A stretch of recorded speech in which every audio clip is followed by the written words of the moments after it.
Hi guys, and welcome back to my channel Sockets and Sideburns. Today my co-star is Clara, our Renault Clio. She's a 1.2 16 valve and I'm going to be cleaning her throttle body today. I'm only going to be cleaning the throttle body today. If you're replacing yours due to a fault, just skip out the cleaning part of this video. You're also going to need to do the throttle relearn for the minimum and maximum values, which I'll go over at the end of this video. The throttle body on this car has already been replaced before for a potentiometer fault. I did this relearn procedure then and the car's been running fine ever since. Now the reason you would do the throttle valve cleaning is if you had any sort of idling issues, if you had a erratic idle or any performance problems maybe, or any fault codes even relating to the throttle body. You might want to do this before you just condemn the throttle body because they aren't very cheap, and it might just simply be a case of some gunk is in there and it's stopping it from closing or opening correctly. Some people and some products as well suggest cleaning these throttles while they're still fitted to the car. Personally, I don't go in for that. You simply won't do as good a job because you can't get to the engine side of the throttle plate itself, which is where most of the gunk is going to build up. You should be aware that a couple of variants of this 1.2 16 valve are fitted in the Mark II Clios. From 2004 onwards, it's the D4F722, same as the one that's in this car here. Now, all of the 1.2 16 valves are D4Fs, it's just the suffix that changes. If you're unsure as to which 1.2 is in your Clio, I have made a quick video which I'll link in the description showing you where you can find the engine stamp. This same engine is fitted in the Clio Mark IIIs as well. Getting to the throttle body on those is going to be broadly the same as on the Mark II that I've got here. Off the top of my head, the only differences are going to be the gearbox breather is clipped to the side of the airbox, whereas on the Mark IIs it's on the battery support. And the air intake is located slightly differently, so you'll probably need to detach the airbox fully rather than being able to rest it on top of the battery. Right, start off with getting the bonnet up.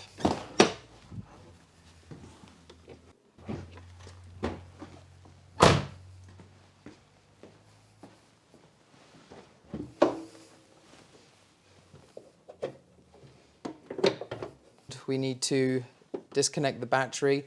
Don't skip this step or you might end up with all sorts of weird and wonderful fault codes. 8mm, just undo the nut on the side, on the negative.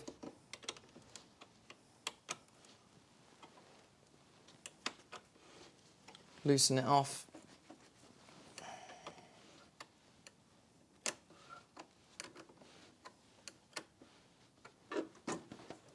And put it down somewhere where it can't flop back onto the negative terminal.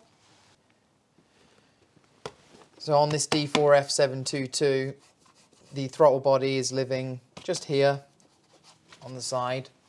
Need to get this PCV hose off. It just slides off that stub, and then I like to tuck it in its little mount there. Okay, we've got a bit of a specialist Jubilee clip holding on the airbox to the throttle body. It's got a cutout in it that goes over a tab on the airbox, so don't lose it. These clips have got a standard slot in them for a screwdriver, but I like to use a 7mm on a nut spinner to get them off. Now to remove the airbox, you're just going to pull it straight up. There's a pin going on a rubber mount here, here and here. And all you got to do is just pull straight up like that and then wiggle it off the throttle body. There is a gasket in here that you're going to want to make sure is still with the airbox and seated in here. If it's on the throttle body itself, I'd take it out and put it back inside the airbox there. With the airbox, I'm just going to sit it on top of the battery. It's fine there out of the way. Okay, there's a wiring plug on the back of the throttle body here that we need to take off. With this connector, we're just going to push the tab here down and then push the socket off the throttle body. Now all that's holding the throttle body on is these four 10mm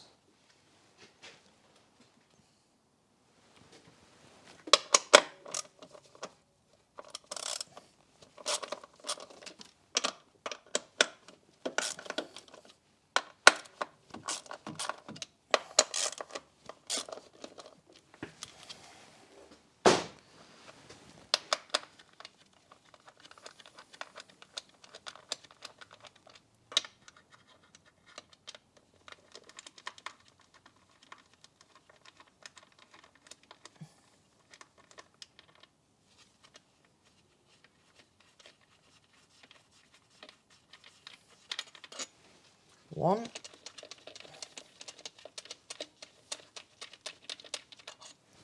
Two.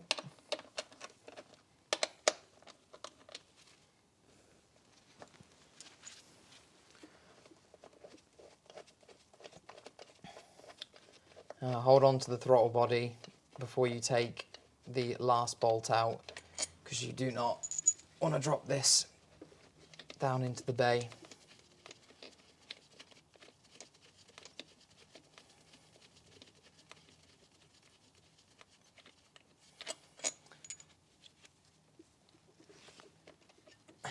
That's it.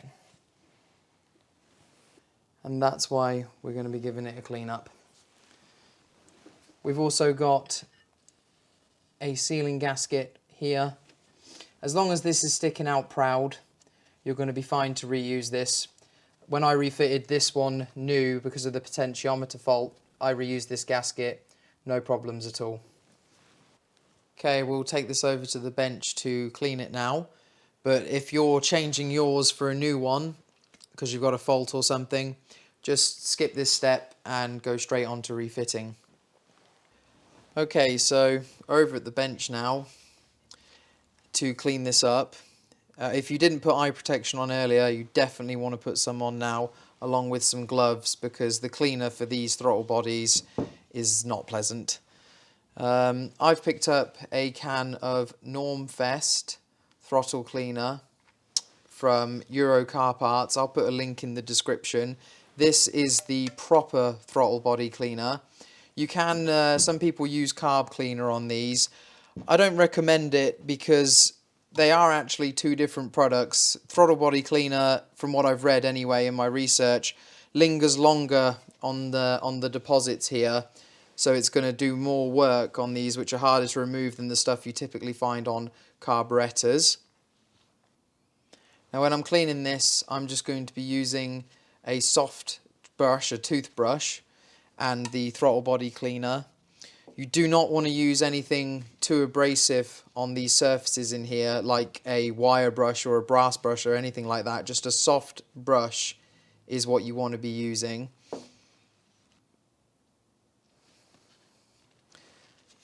Here we can see what I mean about taking it off to clean it being the best option, because there is no way that you would get to any of these deposits inside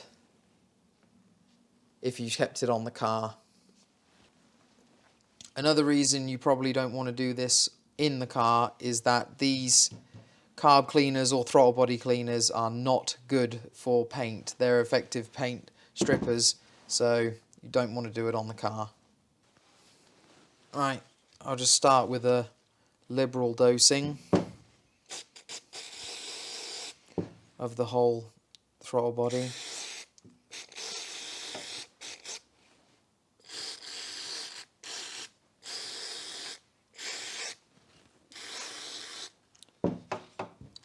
Just leave it to sit for a minute, and then I'll start to agitate.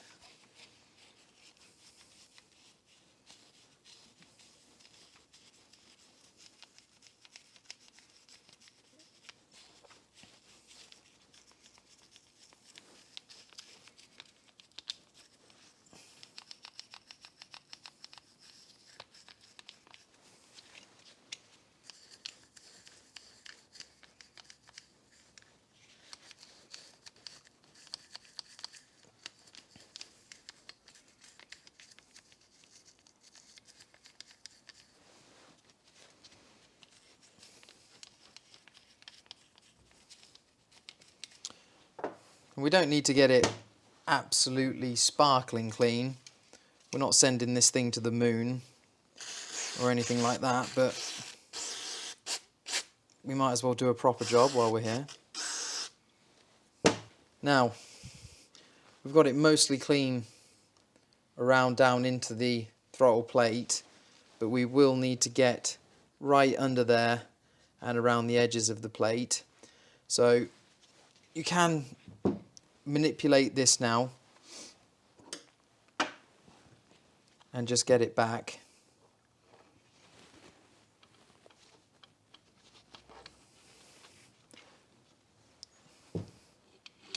And I'm just going to put a screwdriver in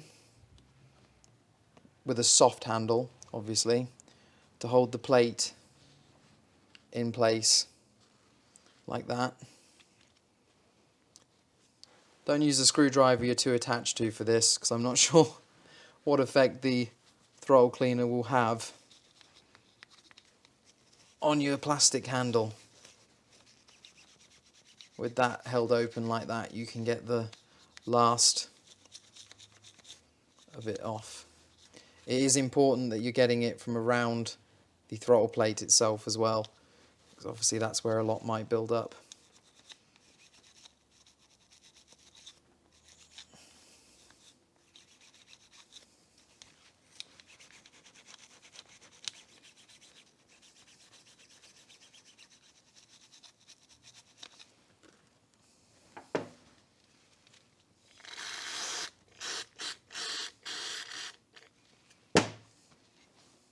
It's looking pretty clean in there.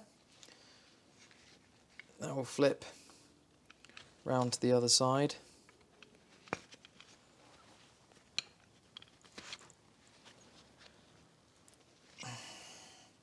And we can get the underneath of this bit.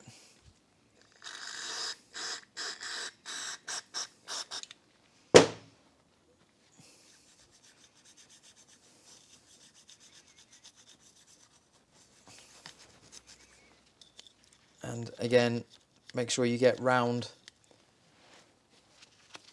the throttle plate itself.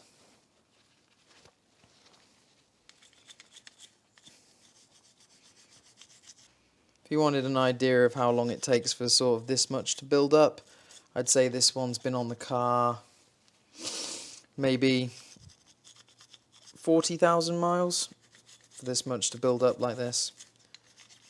It's coming off quite easy. I definitely do recommend this Normfest stuff.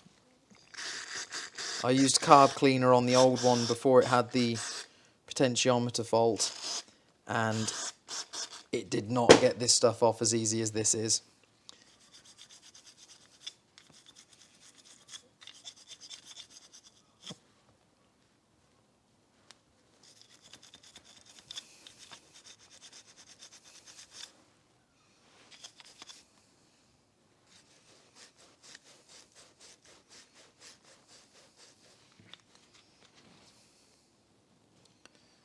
How's that looking in there now? Not too bad.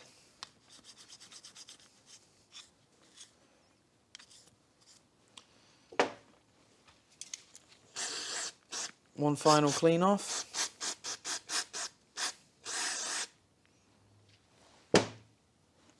Now when you release your screwdriver, just hold the throttle plate and just let it go gently. Don't get your fingers pinched, but it's not gonna, there's no force behind it really, it's just spring loaded. True to what I said, this throttle body cleaner compared to carb cleaner, this is definitely staying on the surface a lot longer to help dissolve. The carb cleaner normally just evaporates really quick, so I'm actually going to have to help it along a little bit. Use a little bit of shop towel to start to dry it off.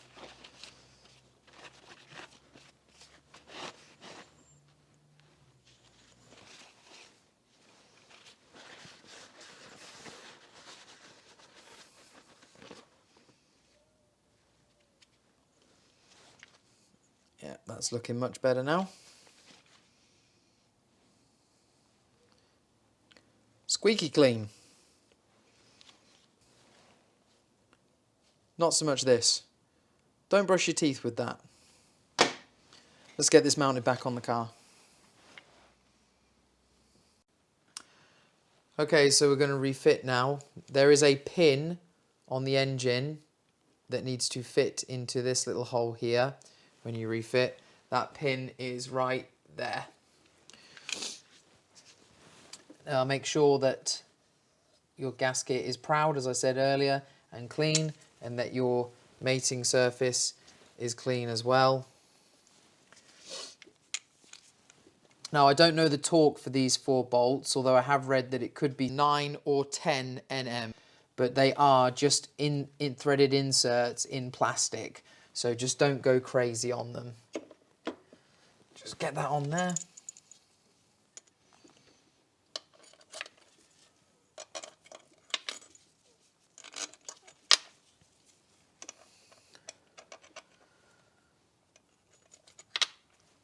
Now, I always like to just backtrack till you get that click, so you know you're not crossing anything.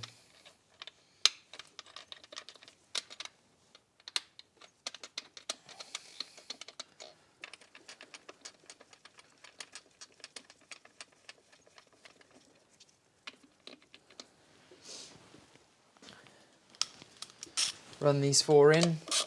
As I said, I'm not sure on the torque, but I'll just use a 3/8 ratchet and just don't go crazy.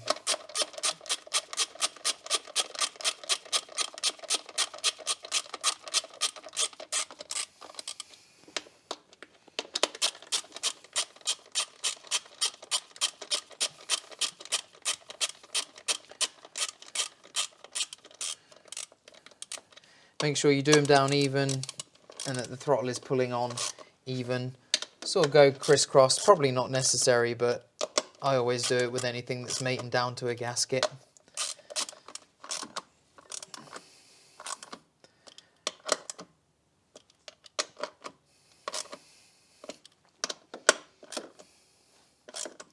And as I said, just no need to go crazy on these.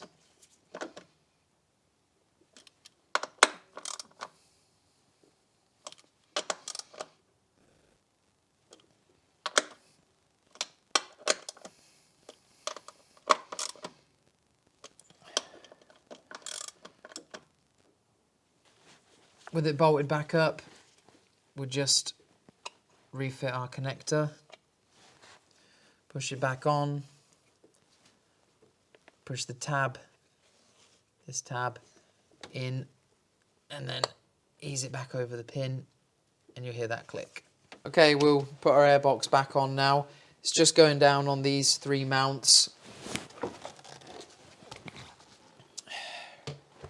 Remember, you need that sealing ring in here that I mentioned earlier. Just maneuver it down and wiggle it onto the throttle body a little bit, and then you should be lined up with your 3 mounts, and just push down. Then you've got your Jubilee clip and PCV hose to put back on. Push the hose back on. Push it back down into that keeper there. Okay. Just tighten this Jubilee clip up. Just make sure that cutout is over that tab.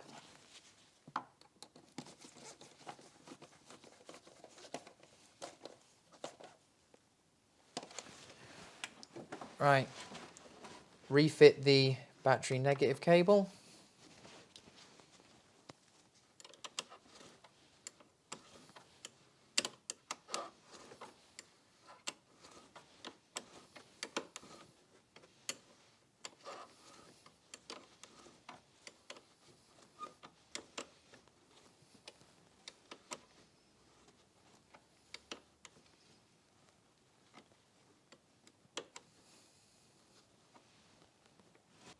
So after you finish this job, you're going to want to relearn the throttle valve adaptives and minimum and maximum positions.